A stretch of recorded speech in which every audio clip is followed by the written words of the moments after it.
Good morning student. आज हम इस वीडियो में पढ़ने वाले हैं सर फ्रांसिस बेकन के बारे में। सर फ्रांसिस बेकन के जो एसेस थे उसमें से एक ऐसे है ऑफ स्टडीज़। तो ऑफ स्टडीज़ के बारे में हम डिस्कस करने वाले हैं। The essay of studies by Francis Bacon is the first essay in the series of 10 essay publish in the year 1597। 1597 में इसमें जो उन्होंने 10 ऐसे ही सीरीज़ पब्लिश करी थी उसमें से सबसे पहला ऐसे सर का ये ऐसे था। Later it was revised in the year 1612 with the addition of some more sentences। कुछ और sentences add किए गए थे इस year में, and the ideas in it along with the alteration in some vocabulary terms। This essay is regarded as Bacon masterpiece। ये इसका masterpiece माना जाता है कि उनका बहुत अच्छा वर्क माना जाता है। Enriched with stylish Latin vocabulary। इसमें Latin vocabulary है तो ये बहुत अच्छा फ्रेश एंड न्यू आइडियाज़, नए ताज़े विचार हैं इसमें। Logical and relevant, popular among the individual of all the ages. और हर एक उम्र के लोगों को ये ऐसे बहुत अच्छा लगता है, चाहे वो बच्चा हो, जवान हो, चाहे बूढ़ा हो। अडॉप्टिंग अ डायडेक्टिक अप्रोच, द ऐसे informs the reader about the benefits and usage of studies in one's life. ये बताता है कि स्टडीज़ का यूज़ क्या है एक की ज़िंदगी में, पढ़ना ज़रूरी क्यों है। हम सोचते हैं कि हम पढ़ रहे हैं, क्यों ज़रूरी है पढ़ना, ठीक है। Just not for the sake of degree, सिर्फ डिग्री लेने के लिए ही इम्पॉर्टेंट नहीं है, बल्कि किन चीज़ों के लिए स्टडीज़ इम्पॉर्टेंट है वो फ्रांसिस बेकन ने इस वीडियो में हमें आगे बता रखी है। Study serves for delight, for ornament and for ability. Studies जो होता है यहाँ से ऐसे शुरू होता है, ऐसे यहाँ से स्टार्ट होता है। सर फ्रांसिस बेकन कहते हैं कि जो स्टडीज़ है वो हमें डिलाइट, आनंद के लिए, ऑर्नामेंट, ज्वेलरी के लिए और हमारी काबिलियत के लिए, इन तीनों चीज़ों के लिए स्टडीज़ बहुत ज़रूरी होती है। Their chief use for delight is in privateness and retiring for ornament, ठीक है।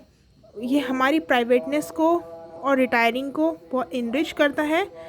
हमारी रिटायरिंग मतलब रिटायरमेंट के एज तक हमको बहुत ज्ञानी बना देता है, हमारी प्राइवेट लाइफ को भी इन्हेंस करता है। और ऑर्नामेंट इन डिस्कोर्स, और हमारी शरीर में जिस तरीके से आभूषण 4 चांद लगा देते हैं उसी तरीके से ये भी 4 चांद लगा देता है। It is in judgement and dispositions of business, for expert man can execute and perhaps जज of particular one by one, but the general council and the plot and marshalling of affairs come best from those who are learned. इसलिए वो कहते हैं कि यहाँ पे इन 3 लाइनों में वो कहते हैं कि बेस्ट जो जजमेंट होती है वो किन के द्वारा आती है, जो कि बहुत लर्नेड पीपल होते हैं सोसाइटी में, उनके द्वारा बेस्ट जजमेंट जो होती है वो डिलीवर की जाती है। और हम एज लुक फॉरवर्ड करते हैं उन लोगों के लिए जो कि बहुत लर्नेड होते हैं, ताकि वो अच्छा और सही हमको क्या दें, न्याय दे और डिसीज़न दे। To spend too much times in study is slow. बहुत ज़्यादा, हद से ज़्यादा टाइम हमें स्टडीज़ में नहीं देना चाहिए। To use them too much for ornament is affection, to make judgment wholly by their rules is for humor of a scholar। और न कम समय देना चाहिए स्टडीज़ में, न ज़्यादा समय देना चाहिए, बल्कि ठीक ठीक समय हमें देना चाहिए। Thy perfect nature are perfected by experience, for the studies themselves for the give forth direction too much at large except by the boundaries of an experience। फिर वो कहते हैं कि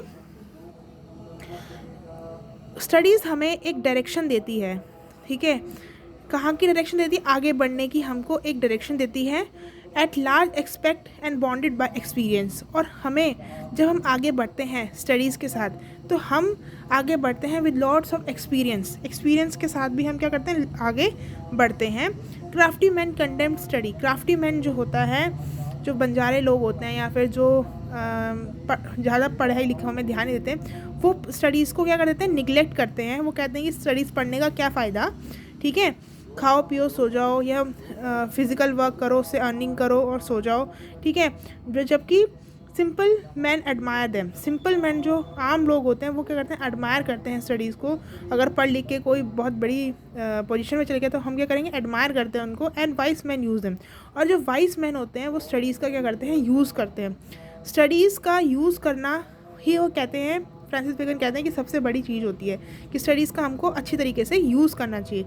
नीदर टू मना करना चाहिए स्टडीज़ को, नीदर हमें सिर्फ बैठे बैठे एडमायर करना चाहिए कि अगर हम पढ़ते या इसलिए पढ़ रहे हैं कि हमारी नौकरी लग जाए ये वो सो, बल्कि हमको अपनी पढ़ाई का यूज़ भी करना चाहिए, वो ज़्यादा अच्छा रहेगा। For they teach not their own use but that is a wisdom without them. ठीक है, हर एक इंसान का सोचने का अपना अपना क्या है, तरीका है, अपना अपना पैमाना है। What is a wisdom without them? There is no wisdom without them. There is no wisdom without study. Or without study, there is no wisdom without experience. And above them, won by observation. जहाँ experiment है वहाँ पर क्या है, observation भी है।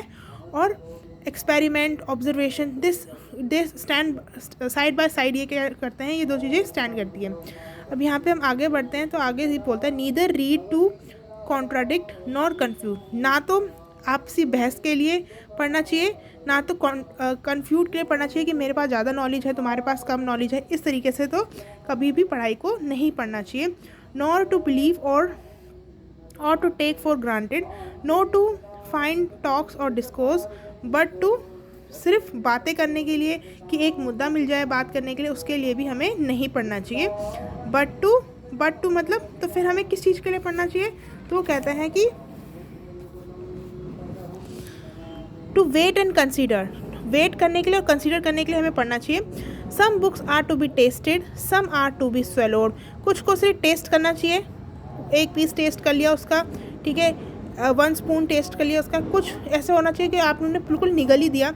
And some are to be chewed and digested, कुछ को अच्छे से चबाना चाहिए और कुछ को डाइजेस्ट करना चाहिए। That is some books are to be read only for passing time, कुछ सिर्फ टाइम पास करने के लिए पढ़ना चाहिए, जैसे एयरपोर्ट में है, रेलवे स्टेशन में है, टाइम पास करने नहीं हो रहा तो क्या करिए, बुक पढ़ ली। Other are to be read but not seriously and some few of to be read wholly and assimilated, therefore the reader must choose wisely, therefore studying any book for enhancing the knowledge. तो कभी भी कोई भी book आप पढ़ रहे हो तो बहुत वाइसली सिलेक्ट करनी चाहिए कि कौन सी बुक आप पढ़ रहे हो, किसकी बुक आप पढ़ रहे हो, उसको पढ़ के आपको क्या नॉलेज मिलेगी। हर बुक अच्छी नहीं होती है, ठीक है। There are adult book also, there are childish book also. तो अगर आप क्या पढ़ रहे हो, आपका कंटेंट क्या है, वो भी बहुत ज़्यादा मैटर करता है, ठीक है। Some book also may be read by deputy and extract made of them by others, but that would be only in the less important arguments and the manner sort of book, as district book are like common distilled water, fleshly thing, ठीक है। reading make a full man, conference a ready man, ये important quote है, इसको आप mark कर सकते हो कि अगर आपको फुल मैन बनना है तो रीडिंग से आप एक फुल मैन बन सकते हो और कॉन्फ्रेंस से एक रेडी मैन बन सकते हो। And therefore if a man rights converse little, अगर एक मैन लिखता ज़्यादा है और बोलता कम है, he had need have a great memory, इसका मतलब उसके पास एक ग्रेट मेमोरी है। If he converse little, he had need have a little present wit, and if he read less, he had need have some cunning to seem to how that he don't not. Histories makes man wise, man wise कैसे बनता है, history से। Poets witty, maths subtile, and natural philosophy in morals.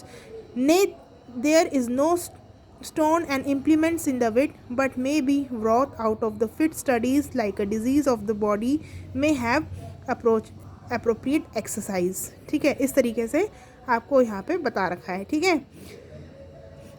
Bowling is a good for stone and rain, shooting for lungs and breast, gentle walking for the stomach, कि ये इन चीज़ों के लिए bowling movement means intestine की, जो खाना खाते हैं पाचन के लिए बाउलिंग मूवमेंट, ठीक है। Riding for the head and like, so if a man wit be wandering, let him study the mathematics for in demonstration. If he wit he called away never so little, he must begin again. If his wit be not again be diminished or find diffusion, let him study the schoolman, ठीक है। अगर उसकी विट कम है तो उसको maths पढ़ना चाहिए for demonstration, ठीक है। If he wit not be attempt by the definite, let him study the schoolmen, for they is a cymini sectaries. If he be not apt to beat over matter, to call up one thing, to prove illustrate another, let him study 1997 the lawyer's case, so every defeat of the mind may have a special recipe. So ये आपका क्या था, ये मैंने आपको Francis bacon के बारे में, ऑफ स्टडीज़ के बारे में मैंने आपको एक्सप्लेन कर दिया है। कुछ अगर ऐसा हो कि आपको नहीं आया तो आप कमेंट्स में लिख सकते हैं, और जो मेरे स्टूडेंट्स हैं वो मुझसे पूछ सकते हैं, ठीक है। Thank you, have a